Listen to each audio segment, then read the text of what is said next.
इचलकरंजीतील भोनेमाळ परिसरातील महादेव साळी हे प्रिंटिंग प्रेसमधील स्टेशनरीची डिलिव्हरी देण्यासाठी दुचाकीवरून जात होते.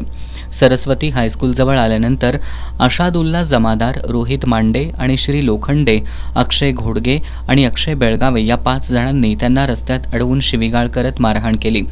त्यांनी साळी यांच्या खिशातील 2700 रुपये जबरदस्तीनं काढून घेतले. या 5 जणांनी जिव्हेश्वर मंदिर मार्गावरून जाताना दहशत निर्माण करीत 3 वाहनांची तोडफोड केली. या घटनेनंतर या भागात तणावाचं वातावरण निर्माण झाल्यानं पोलीस उपअधीक्षक समीर सिंह साळवे यांच्यासह पोलीस पथकानं घटनास्थळी धाव घेतली. पोलिसांनी रात्री उशिरा महादेव साळी यांच्या फिर्यादीनुसार दहशत माजवून एकाला मारहाण करून लुटल्याप्रकरणी 5 जणांविरोधात गुन्हा दाखल केला.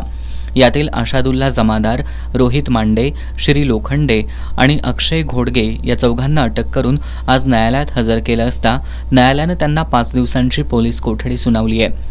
या प्रकरणातील पसार असलेल्या संशयित अक्षय बेळगावे याचा पोलीस शोध घेत आहेत.